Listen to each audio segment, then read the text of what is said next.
Light in the dark now, you and me somehow. Hold me close, don't let go. In this rhythm we'll flow. Echoes of your name, hearts in sync. In the last video, we got the chassis leg straightened. That was bent over. We've replaced the water pump with an auxiliary belt. We put a new charge pipe on it. We've replaced the full front clip, including all radiators and auxiliary radiators. We've put new brake ducts on it. There is still a little bit of framework left to do, as you can see here. This still needs to be pulled out. That's going to be a lot easier to do with the car on the floor. We've also replaced two new engine mounts, so it's had both sides done, and it's also had a new second-hand subframe put on it as well. So in this episode, we're going to get the car ran up to temperature, filled up with coolant, and this will be the first time, to be fair, since I bought it. Bear in mind, I bought it as a non-runner with no keys. Oh, and yeah, it was locked as well, so yeah, that was a bit of a pain. So today, like I said, we'll get it filled up with coolant, get it ran up to temperature, make sure there's no leaks. Once that's all done, it'll be then just little finer touches onto the paint. We've also got a little bit of a challenge on our hands. So these are the headlights. So there's one there, and there's also one there. As you can see, the lens is smashed. Now I do have two replacement lenses. This one is in the middle. It's had the old lens cut off, so I'm just in the middle now of trying to get the rest of the old lens taken out, and then we can glue the new lens in. I'll tell you now, that's not an easy job. It's been a pain in the backside, I'm not going to lie to you. So enough waffling, let's get this filled up with coolant and get it ran up to temperature. Right, so first thing I'm going to do, I'm going to top it up with some just normal water. Make sure there's no leaks. Don't want to put coolant in and then it all leaks everywhere, so we'll go with water, and then if everything's fine, I'll just drain it and then top it up with coolant. I did have to replace this expansion tank as well. Good job I checked as well, so I just took the cap off. As you can see, that's not good, so I took the cap from the old expansion tank and I'll use that instead. I did have one more check round as well, just to make sure. I did find a loose pipe just down here, so got that sorted. So we'll fill it up with a bit of water. Let's see.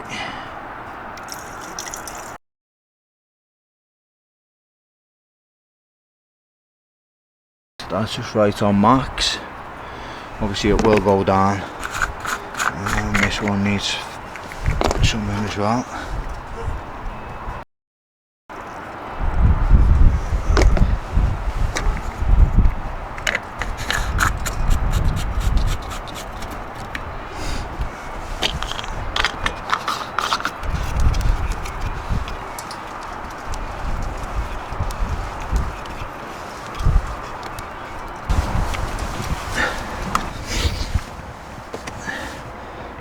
So we've got ignition.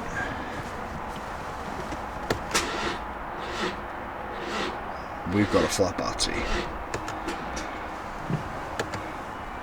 Right, 2 seconds and we'll go for round 2.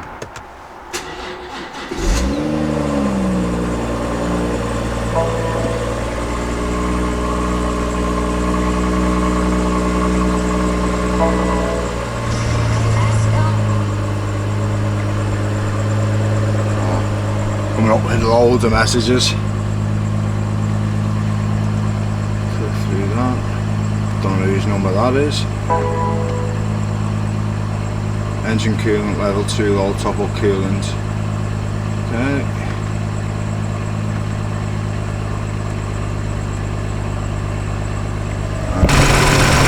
Right, so we sucked all that water down now.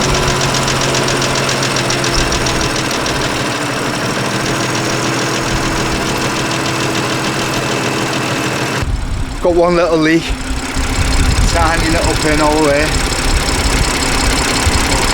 Put a little bit of insulation tape around it.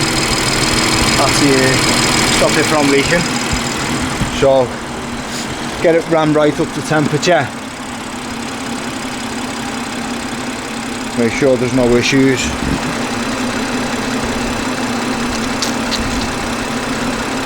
Right, that's all up to temperature now. I've had to turn it off because obviously this pipe here, you know, when it got really up to temperature, it just didn't hold up and it started leaking again. So I'll get a new one of them on order. I should be able to change that. Should be able to change it with just everything there. If not, I can just pull this forward if I need to. But yeah, went up to temperature, no issues. It kept saying coolant low, and I hadn't plugged it in properly. There's a plug there. I hadn't plugged that in. As soon as I plugged that in, coolant light went off. It needs a battery as well. Battery's absolutely flat. So we'll get a few more bits on order. Right, so finally got the coolant hose in for the radiator. As you remember, we had a little tiny hole in it here. So the car come up to temperature, but we couldn't obviously run it for too long because soon as it got really hot and under pressure, that thing just burst open. So what we've got to do now, get it disconnected from the radiator, disconnected from the engine. Gonna have to move the charge pipe for the turbo, and it also connects into the little side auxiliary radiator here as well. So get that disconnected. So we'll strip all this down now, get the new pipe on. I have bought also some coolant, so we've got some coolant to go in it as well, and then hopefully then this thing is ready to actually go on its first drive in 12 months, and over 12 months probably, because I've had also a new tyre fitted on it, because you remember this tyre was all burst, had a big massive hole in the side of the old one. So yeah, once it's all up to temperature, no issues there. Bled the system as well. I believe there is a couple of procedures that you can do it manually without pressurising the system, without pressure filling the system, should I say. So we'll get this done now, and hopefully take it off for maybe his little first drive up the road today. So let's see. Let's get this thing off.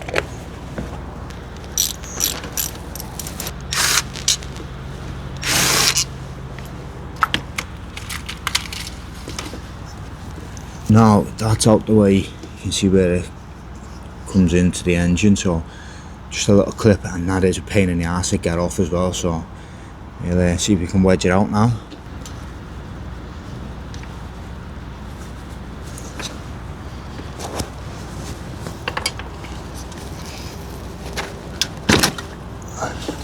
Forgot it was full of water. There we go.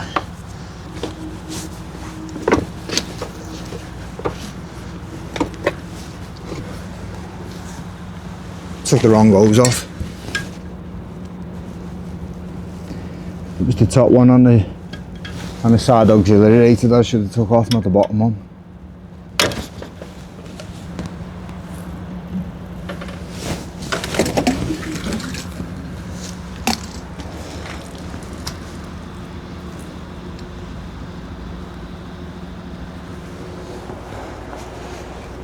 That's the old hose out. This thing, by the way, was a pain in the backside to get hold of.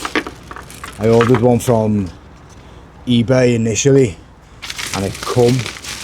It was the wrong pipe. It had an additional hose coming out of here for another side radiator, which they do on the pre-LCI, I think it is, M140 and also the M135i.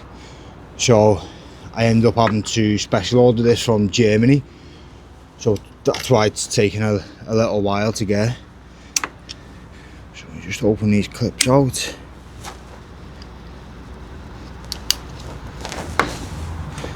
Make sure the O-rings are in, they're seated. Yeah. I think I'm probably best taking this off, to be honest. So.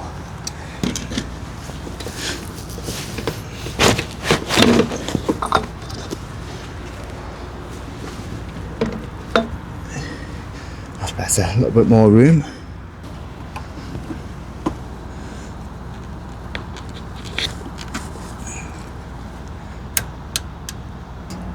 That's all in.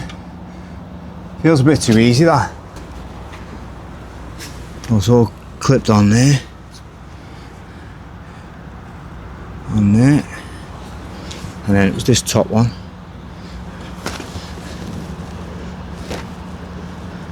So it's that one. And I took that one off.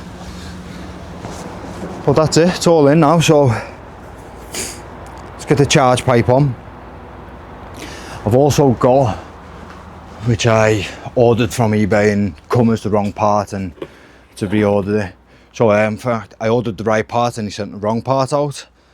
Then I reordered it again, which is the turbo resonator. So got it, looked brand new to be fair.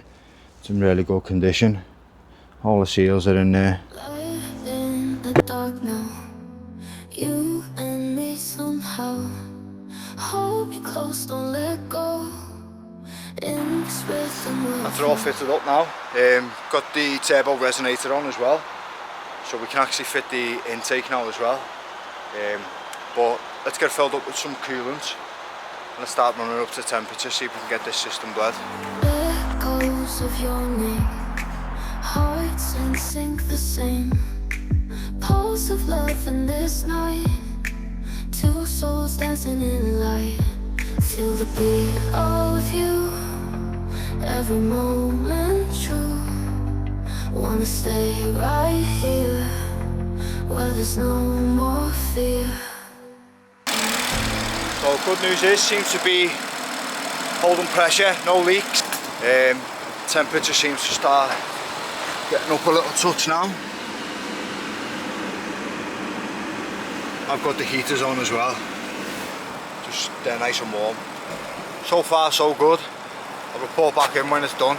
Right, so bled it as much as possible now.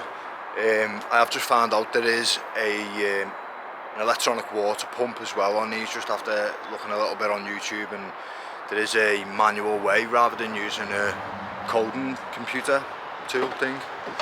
So for anyone who's got a BMW out there, I'll show you how to manually bleed your cooling system. So I'll put the ignition on, just like that. Make sure your temperature manual, temperature's high, fans low. Press the accelerator for 10 seconds.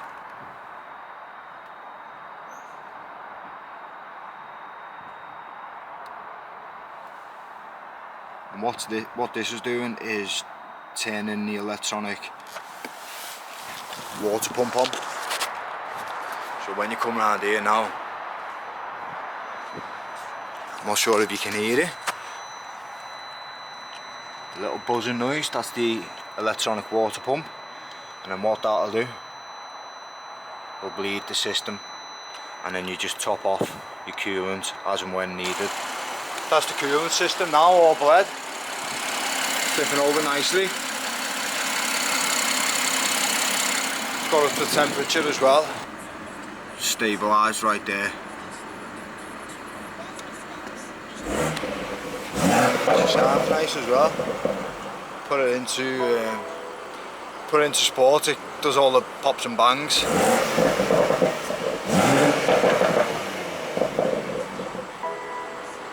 Don't know whether I like that. Not me really, to be fair. It's a bit asbo. Yeah, I'm not sure. I have also tried straightening this out. So as you can see, I pulled it out quite a bit. But what was happening, I'm not sure if you can see there, see where it's just kinking. So I've stopped that. That needs replacing. So I went on eBay. I've managed to get a clip off eBay. I've drilled the section out there, so I've drilled all the spot welds out, and this is the piece that we're going to be replacing now. So what I need to do now, I've made the start here, got rid of the seam sealer, drilled out a couple of spot welds. Now there is a couple more left just underneath there, a couple of spot welds there, and then I need to drill them 6 out. So the weather's not great, it's raining, typical British weather. So I've pulled the front end of the car into the garage just to keep me dry a little bit. What I need to do now I don't want to remove this radiator and then have to bleed all the system again, so this just clips out of this little housing. I'm going to remove that there. Hopefully that then should free up enough space to drill out them spot welds, get the new piece in, and get it all welded up. So 6 spot welds to get out on this side, and then there's 2 underneath there, so just got a spot weld bit on the drill and just drill them out.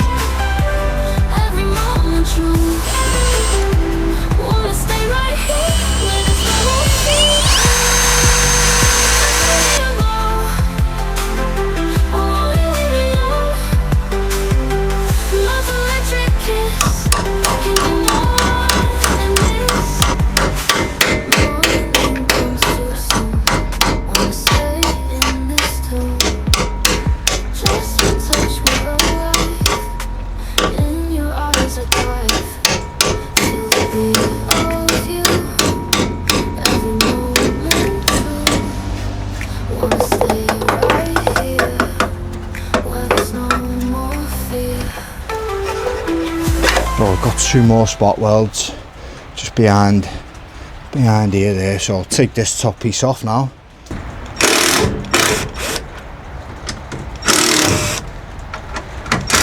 So it took a little bit of tweaking just to get it all into place. I've managed to get it all into place. I bolted everything up, shut the bonnet, that all fitted perfect. So now it's just a matter of cleaning everything up, bit of weld through primer, and then we can get to welding it on. So as you can see there, all this needs grinding down, cleaning up. Same on here as well, all needs grinding and cleaning. And also on the new piece that could do with a little bit more cleaning.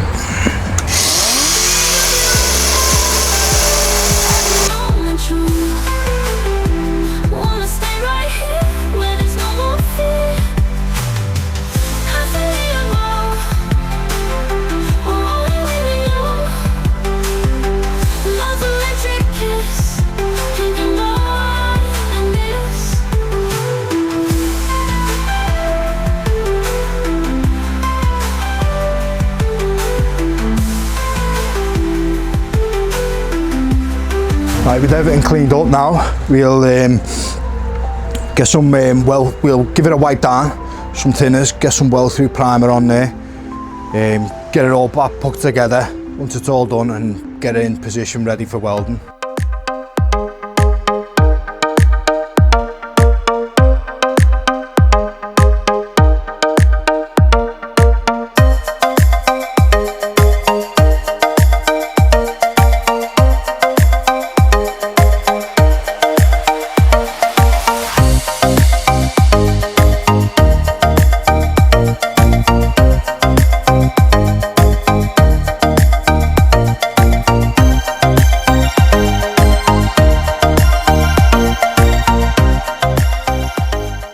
Cold one today. Let's have a look. Get all this in.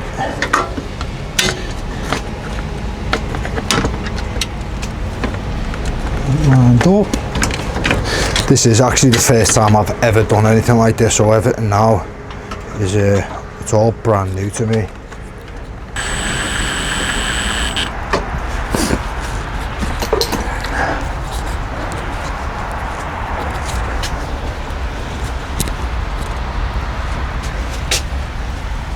Perfect.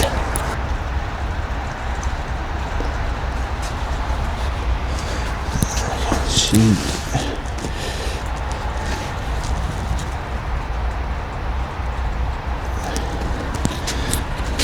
And then this bracket, this bolts the main part where I've just obviously we're going to attach it to. This is the separate bit. So this is bolted to the new piece, sorry, and then bolted to the wing there. And they're all in the original factory bit where they was, the initial part where it was, and then all down there, lines up perfect.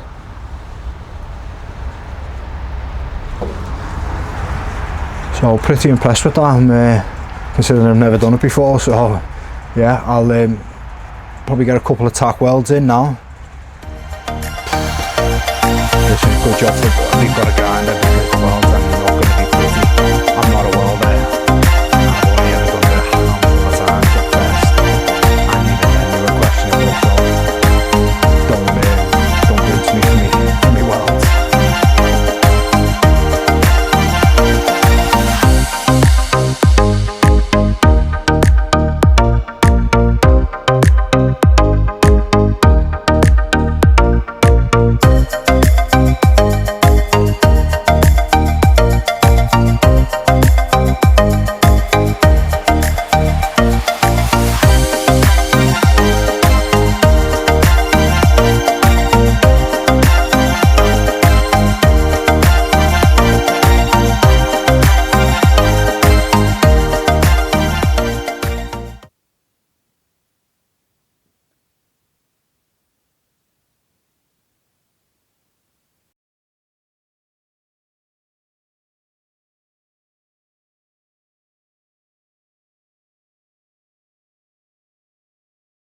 So ANCEL have sent me this little computer out to scan the car.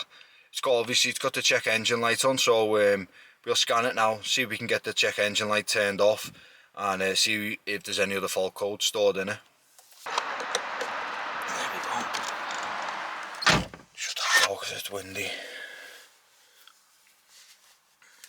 Put the ignition on.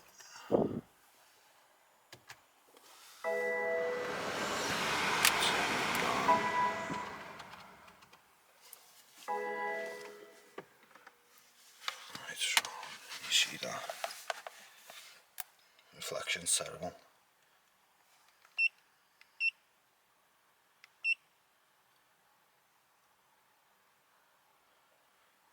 Wow, some codes there.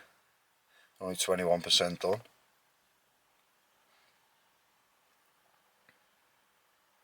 So you've got 19 in the engine control module. I think a lot of these as well will be caused, obviously I've changed the subframe so the steering rack's been off, hence the electronic power steering faults. Battery is also went flat on it and it's had a new battery put on it, which does need programming. I'm not sure whether this little computer will be able to program the battery, but we'll have a little look in a minute.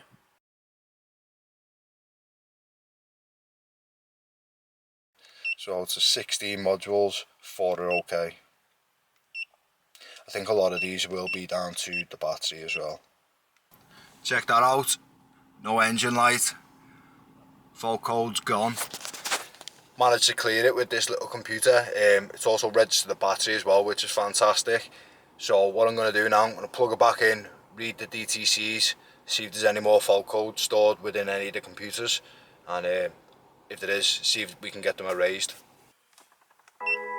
Over BMW, automatically search for the VIN, that's correct. Basic system scan all systems. So it's still showing a couple of codes in the engine control. So there's still a few left there, which might just be, obviously there's no headlights or anything like that connected up, so there's still a few bits and bobs to plug in. But it's a lot better than what it was a few minutes ago.